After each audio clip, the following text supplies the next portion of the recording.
Antara paparan menarik pada hari ini, Syuib jawab dakwaan Bubble Bee tempat cuci duit ditaja Freemason. Yasin Sulaiman tak waras ketika kejadian, 3 pertuduhan berkaitan dada. Vida tilik nasib Iqbal, yakin hubungan dengan Inspektor Sheila tak menjadi. Fazura dedah ada pelakon wanita try menyondol Fatah ketika hamilkan Fatimah. Tulah hampa duk sanjung tinggi dan percaya penunggang ni. AG Koko.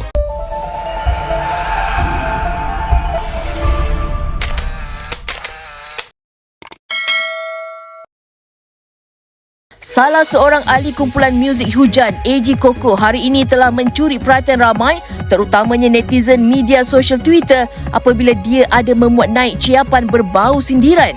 AG Koko atau nama sebenarnya Muhammad Hezri Muhammad Hafiz dilihat tampil memberi teguran buat para netizen yang gemar menghentam tanpa mengetahui cerita sebenar sesuatu peristiwa. Itulah hangpa duk sanjung tinggi dan percaya penunggang ni. Bila tak tahu the real story behind it, tahu nak hentam saja.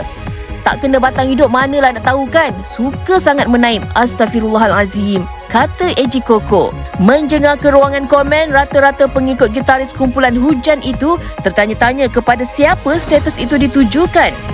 Namun AG tidak memberi sebarang reaksi dan jawapan terhadap pertanyaan netizen itu.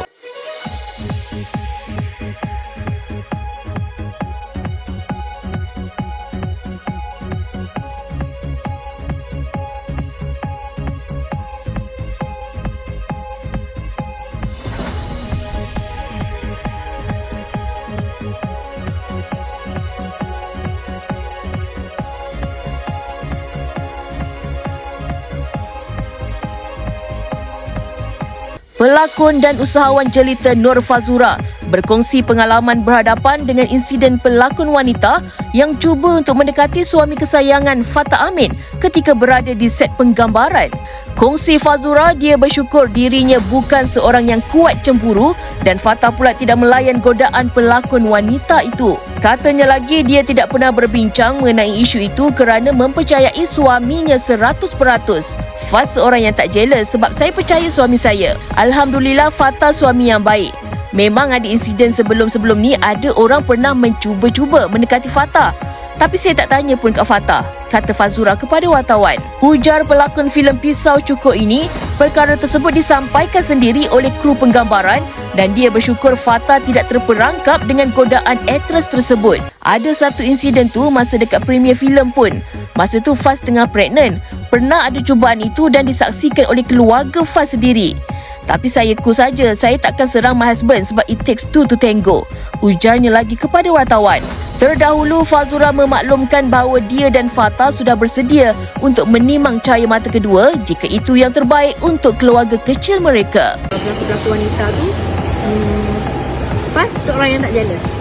Because I trust my husband dan Alhamdulillah Fatah seorang suami yang baik. Memang ada insiden sebelum ni juga yang memang mencuba-cuba. Tapi Faz pun tak tanya Fatah, tak tanya apa. Cuma orang yang akan sampaikan kat Faz. Macam orang produksi dia akan sampaikan, macam pelakon tu, dia tak percaya husband. Semua. Tapi dia tak layan. Tapi memang tak pernah ada discussion ni dengan Fatah pun. I trust my husband. Alhamdulillah, syukur. Dan itulah, nak buat macam mana? Kan? Husband kita elok. Gurau-gurau. So kita tanya sikit lagi lah reaksi Fazura masa menerima berita tu macam mana? Adakah macam rasa nak marah tu macam cool je sebab kita tahu I pun juga kot macam tu? Tidaklah begitu. Tapi yelah, ada satu insiden tu sampai dekat premier pun. Macam premier, Faz ingat lagi masa Faz pregnant kat rumah, memang Faz tak pergi sebab masa zaman COVID kan. So risau lah nak keluar benda semua. So ada sampai satu insiden tu pelakon ni sampai dekat premier pun dia boleh dia boleh nak dekat dan sebagainya. Dan benda tu disaksikan oleh family Faz juga.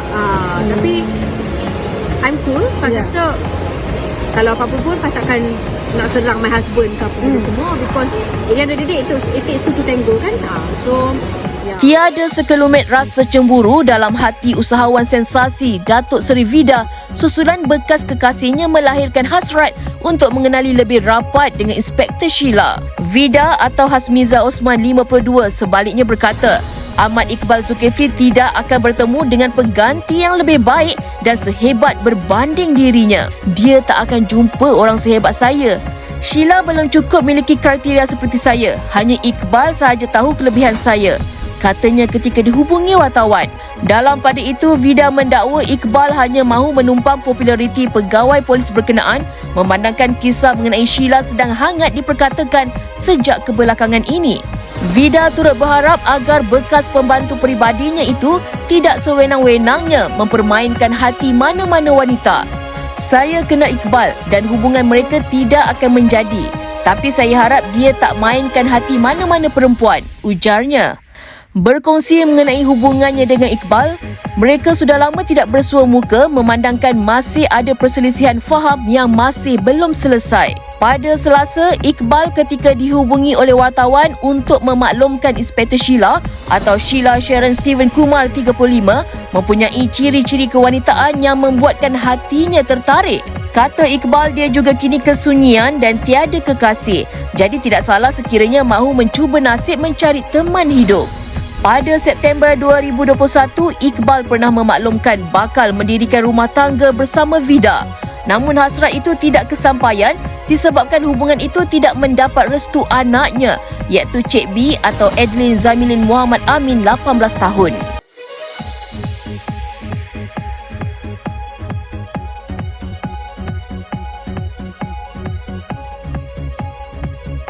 Mahkamah Session Petaling Jaya diberitahu penyanyi Yasin Sulaiman berada dalam keadaan tidak waras ketika kejadian, namun layak dibicarakan atas 3 pertuduhan berkaitan dadah sebelum ini.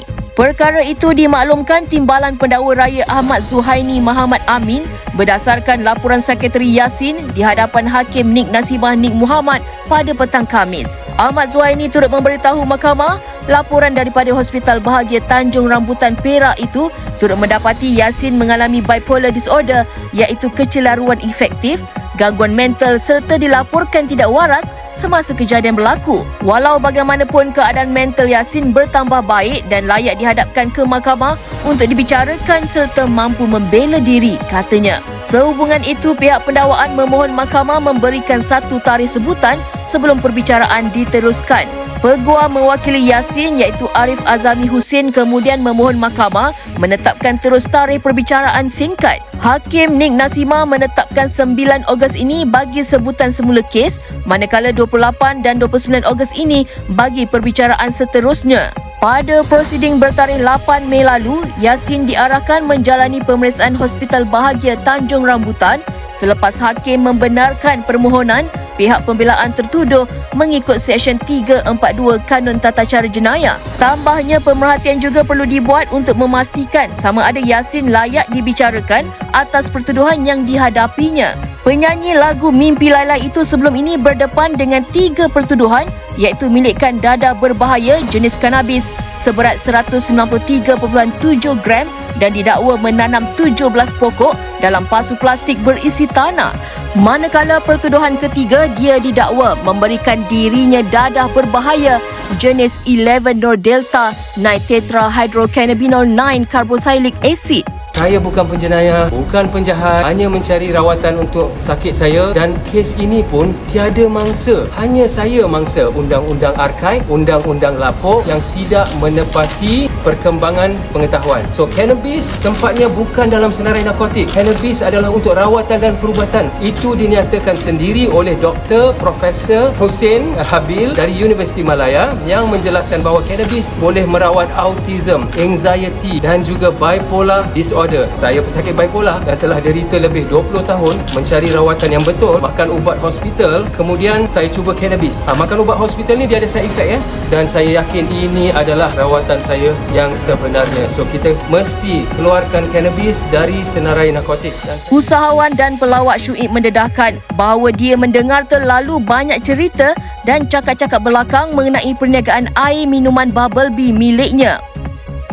Kata pelawak itu, ada yang mempertikaikan bahawa kedai tersebut sebenarnya lubuk mencuci duit haram dan ditaja oleh Freemason. 150 juta ringgit sales Bubble Bee, 150 juta bahagi dengan 3 tahun bahagi 30 cawangan, bahagi 12 bulan sama dengan 138K sales kasa sebulan per outlet. Jadi per day, RM138,000 bahagi 30 hari sama dengan RM4,600 sehari. RM4,600 sehari bahagi dengan RM15 per cawan sama dengan 307 cawan jualan sehari setiap outlet Bumble Bee. Perkara tersebut dijelaskan ketika perjumpaan bersama individu yang telah menfitnah dia dan arwah isterinya berkenaan isu Freemason baru-baru ini. Jelas Syuib perniagaannya telah menjana RM150 juta selama 3 tahun dan sudah pun mempunyai puluhan cawangan di seluruh Malaysia. Tegasnya segala keuntungan adalah daripada jualan minuman tersebut. Malah disebabkan tuduhan tidak berasas yang menjadi bahan bualan netizen di media sosial itu, ada pekerja meluahkan rasa menyesal kerana bekerja di kedai minuman milik pelawak tersebut gara-gara meragui keberkatan dan sebagainya. Dengan penjelasan tersebut, Syuib berharap agar segala kenyataan berbau fitnah yang ditujukan kepada perniagaannya itu dihentikan dengan segera. Saya nak cakap lagi satu ni. Saya terbaca banyak gila orang cakap pasal saya punya bisnes Bumble Bee. Orang kata bisnes Bumble Bee ni pun di-invest by Freemason. Aku gila lah, ya Allah. Saya struggle 3 tahun tau buat Bumble Bee. Sampai orang cakap, dia punya sale bukan tinggi pun. Tiba-tiba boleh kaya raya. Tiba-tiba boleh buka franchise banyak-banyak. Boleh buka kedai banyak-banyak. Nak saya reveal ke? Bumble Bee 3 tahun, Alhamdulillah. Ini semua berkat sokongan orang Semua ramai yang support Bumble Bee 150 juta, Alhamdulillah. Itu sale datang daripada semua orang yang support Bumble Bee. Jadi kenapa ada pertikaian yang cakap, dia buat Bumble Bee dengan duit yang diberi oleh Freemason? Bodoh. Sampai ada yang akan komen dekat bawah aku rasa bersalah pula kerja dekat Bumble Bee. Dekat Bumble Bee ada lebih kurang 300 lebih staff sekarang. Takkanlah hanya sebab tulisan kau yang cakap benda yang tak betul akan melibatkan periuk nasi semua kerja-kerja ni. Itu amat efek ni. So sekali lagi lah, hopefully benda ni akan tak berlaku lagi. Semua orang boleh ambil iktibar. Kita gunakan media sosial dengan sebaik mungkin. Saya minta maaf tau kalau selama saya ada di media sosial, saya jadi artis, ada menyinggung perasaan saya. Tahu mungkin ada posting-posting saya yang saya tak perasan, saya terlepas, tertipu, saya minta maaf. Saya minta maaf. Tapi kalau kata nak memburuk orang, saya rasa saya tak jalan, insyaAllah. Di kesempatan ini, kami ingin mengucapkan jutaan terima kasih kepada semua follower Nenggok TV yang setia menantikan video-video dari kami setiap hari. Kami amat menghargai sokongan anda semua. Kepada yang masih belum subscribe, sila subscribe dan follow channel ini untuk mendapatkan lebih banyak lagi info terkini dan sensasi. Sokongan anda semua penting untuk kami terus-menerus menghasilkan video-video menarik.